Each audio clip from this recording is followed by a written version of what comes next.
Back on Inside Tennessee, we turn our attention to the politics of UT. In essence, some open spots that were filled this week.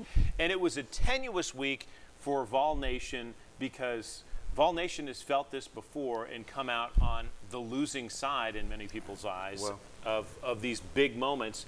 This time they were able to keep, number one, their head basketball coach. It's sort of like Game of Thrones over there more than politics.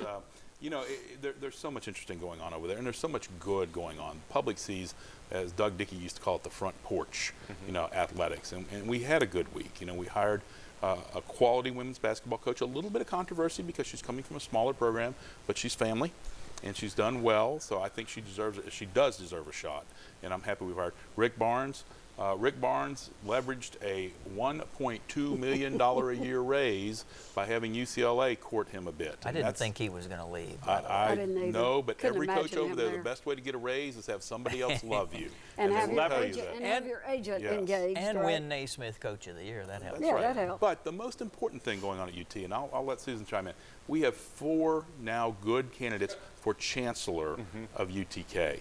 And one of those, it's funny, we're going to pick either the Auburn guy, the St. Louis guy, the Nebraska guy, or the guy that graduated from UT and is at ETSU that nearly became our president before. Like one vote. Got beat by one vote. And so we won't even ask you if that was your vote or not. But it wasn't mine. I was off the board by then. No, that's right. But it's an interesting time at UT with a lot of dynamics. And Susan, before we leave coaching, because you have insight, being with the Lady Vol program for as long as you were, you know Coach Harper, and what is she going to bring in your perspective to this? I'll tell you, I went over to her news conference to announce her signing, and gosh, I hate to say this because this puts pressure on her, but she reminded me so much of Pat Summitt in that news conference.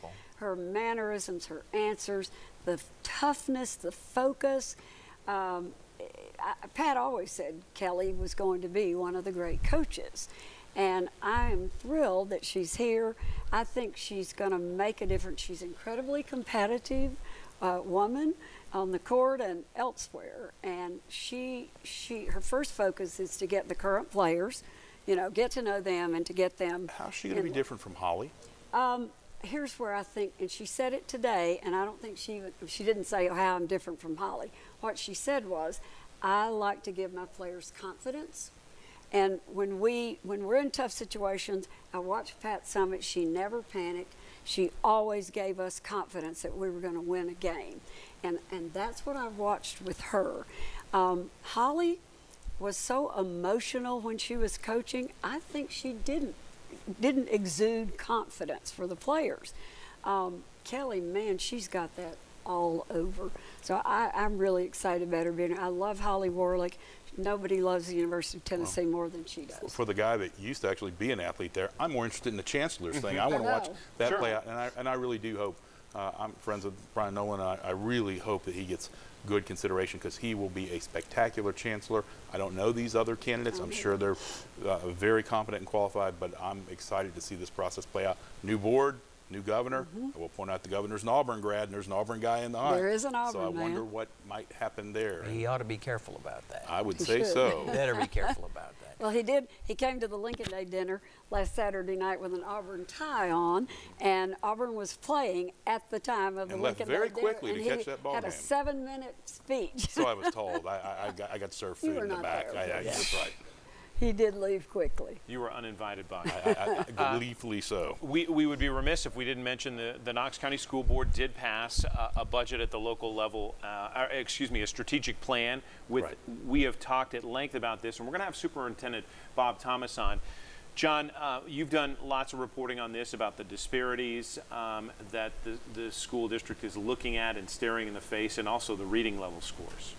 Well, the reading level scores is a monumental effort that's going to take a long time. Tim Burchett, when he was the Knox County mayor, tried to work on it, especially for third graders. You remember that? Yes. He set some money aside. It didn't apparently rock the ground very much. They're still working at it. That's an issue. The monetary disparity, I don't get as upset about that because I think that's going to work itself out probably. It always seems to work itself out. I just don't think they're going to be really high and dry. Well, the interesting thing is they've come up now creating a metric to evaluate Superintendent Thomas, and I think that needs to be done. And the question is, you know, Bob Thomas was given a short-term contract. What's the process now for our next superintendent? We'll hear from him in a future Inside Tennessee, not just income disparities, but also disparities among children who are white and children of color and how they're scoring. So that'll be part of the discussion as we have the superintendent on in the coming weeks. We appreciate you watching. If you missed any of our conversations,